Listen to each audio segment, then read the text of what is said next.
Assalamualaikum warahmatullahi wabarakatuh. Selamat pagi Sobat Belajar di Rumah.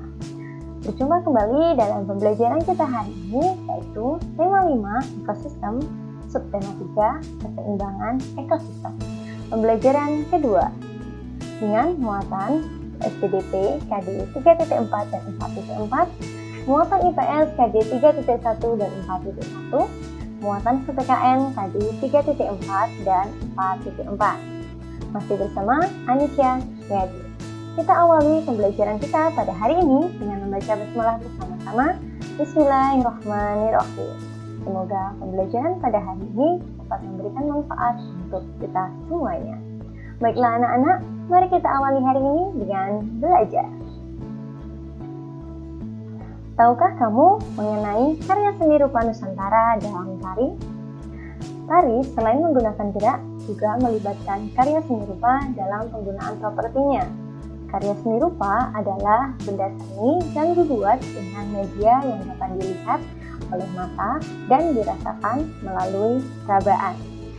Berdasarkan fungsinya, karya seni dibagi menjadi dua, yaitu seni rupa murni dan seni rupa terapan. Untuk seni rupa murni adalah karya seni yang dibuat hanya untuk nilai estetika atau keindahan saja, tanpa mempertimbangkan fungsinya. Contohnya adalah topeng, lukisan, patung, dan ukiran. Sedangkan seni rupa terapan yang disebut juga dengan seni kriya adalah karya seni yang dibuat dengan memperhatikan fungsi dari benda tersebut dalam kehidupan sehari-hari.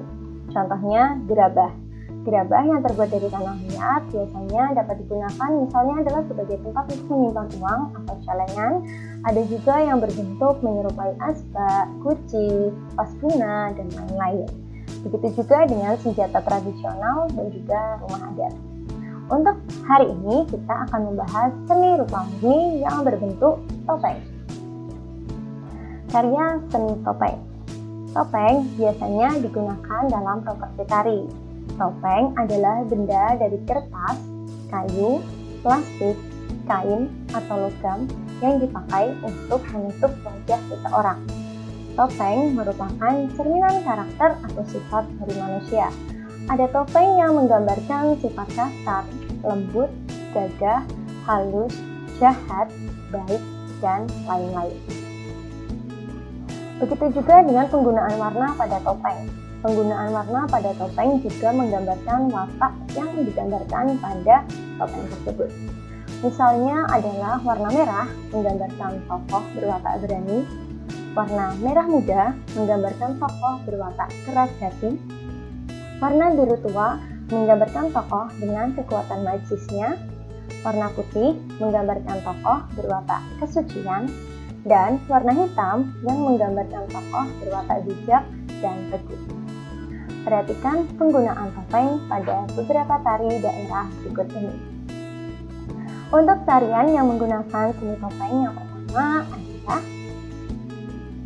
tari topeng Cirebon. Tari topeng Cirebon berasal dari Cirebon dengan menggunakan topeng yang berwarna merah muda dengan menggambarkan watak yaitu keras hati.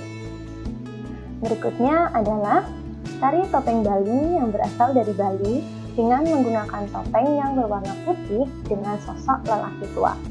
Makna topeng ini menggambarkan seorang tokoh yang bijaksana.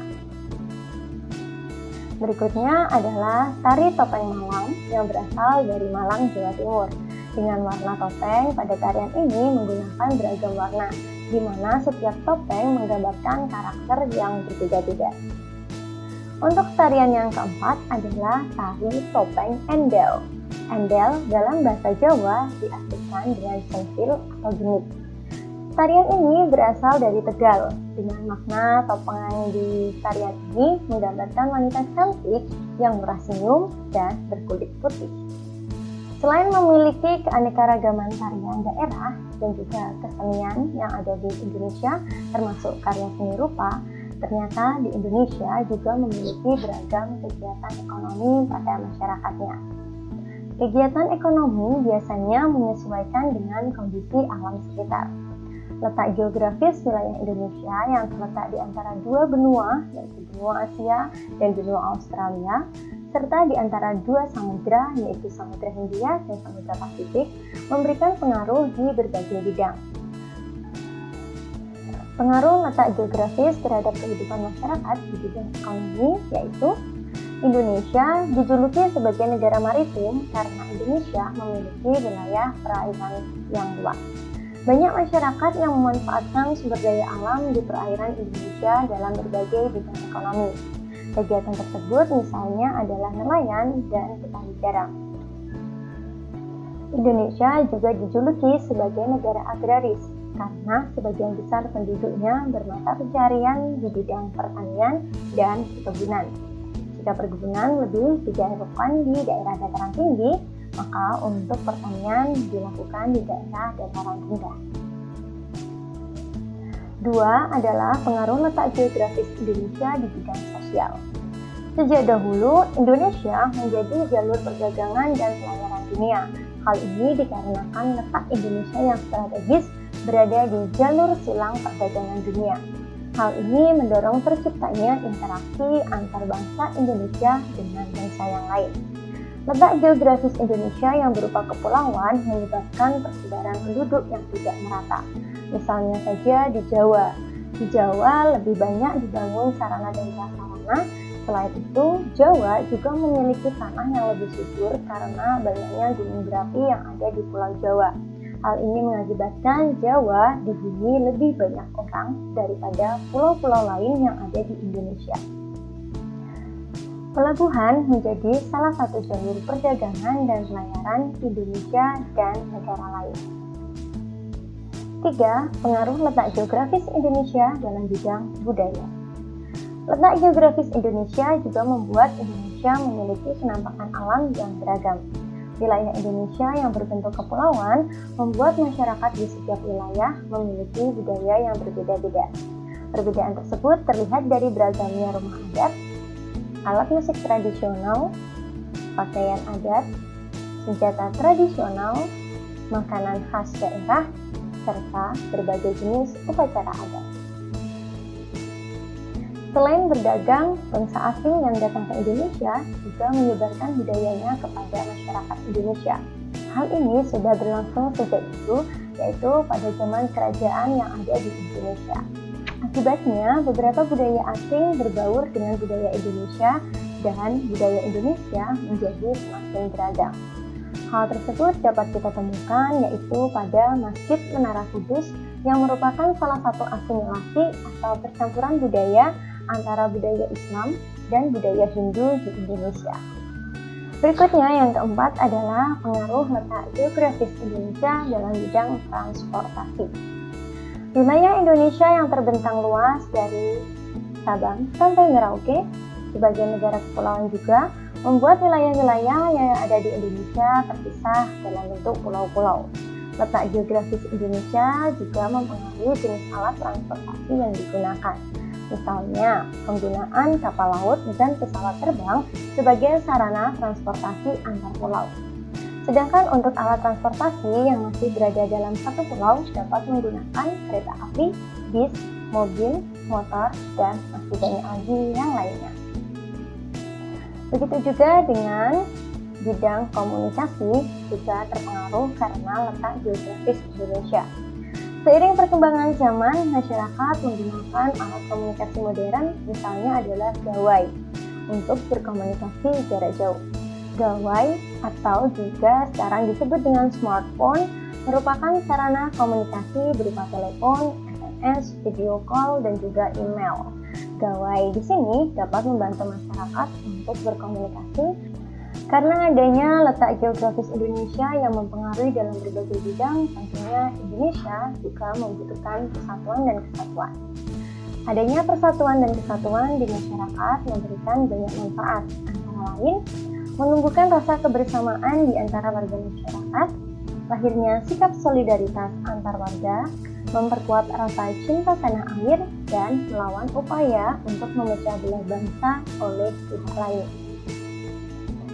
Salah satu cara menerapkan persatuan dan kesatuan adalah dengan wawasan Nusantara.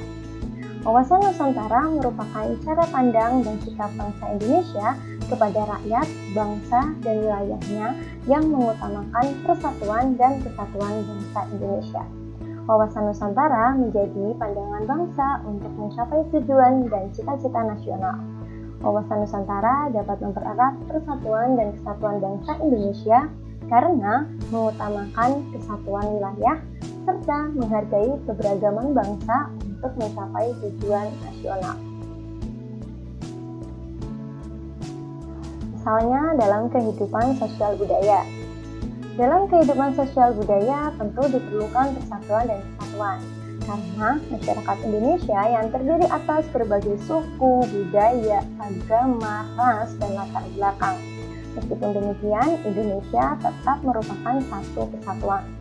Salah satu bentuk persatuan dan kesatuan yang menjadi ciri khas bangsa Indonesia sejak zaman nenek moyang kita adalah budaya gotong royong. Kegiatan gotong royong ini biasanya kita temukan yaitu melalui kegiatan kerja bakti membersihkan lingkungan. Gotong royong dalam kehidupan sosial atau kemanusiaan misalnya membantu korban bencana alam dan juga membantu korban kecelakaan di jalan. Gotong royong dalam bidang ekonomi dan budaya yaitu misalnya dengan membentuk koperasi yang beranggotakan para pembuat makanan tradisional atau organisasi yang beranggotakan seniman-seniman daerah. Berikutnya, persatuan dan kesatuan dalam bidang ekonomi. Beberapa cara yang dapat dilakukan untuk menjaga persatuan dan kesatuan dalam bidang ekonomi misalnya sebagai berikut. Memanfaatkan sumber daya alam dengan bijak. Misalnya, penebangan hutan tidak boleh dilakukan secara liar, tetapi terapkan sistem tebang pilih tanaman. Selain itu, kita pun juga harus misalnya dengan sebelum membuang limbah ke sungai, limbah itu harus diolah terlebih dahulu. Menjalin kerjasama ekonomi dengan baik dan jujur juga penting untuk dilakukan. Bersikap terbuka terhadap pelaku ekonomi lain meskipun beragam latar belakang. Selain itu, juga dengan menghormati dan menghargai sesama pelaku ekonomi dapat meningkatkan persatuan dan kesatuan dalam bidang ekonomi. Persatuan dan kesatuan tentu membutuhkan yang namanya komunikasi. Komunikasi penting dilakukan dalam rangka menjaga persatuan dan kesatuan wilayah. Komunikasi adalah suatu proses menyampaikan informasi, pesan, ide, atau gagasan dari satu pihak ke pihak lain.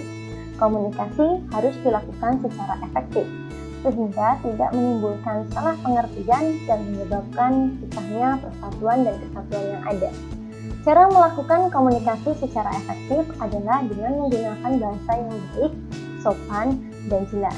Apabila kita berbicara dengan orang yang berasal dari suku bangsa yang lain, dengan adanya perbedaan bahasa antar daerah tentu menimbulkan masalah komunikasi. Maka perlu ditetapkannya bahasa Indonesia sebagai bahasa persatuan seperti yang terdapat dalam Ikrar Sumpah Pemuda.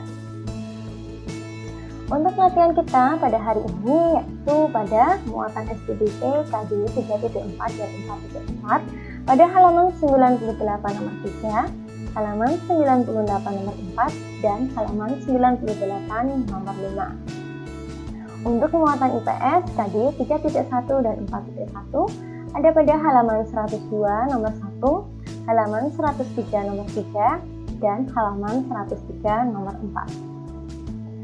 Untuk halaman 107 nomor 1 dan 107 nomor 2 untuk muatan PPKN KD 3.4 dan 4.4 dapat kalian kerjakan pada buku 5E kalian.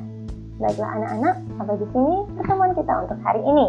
Terima kasih sudah belajar bersama-sama untuk hari ini.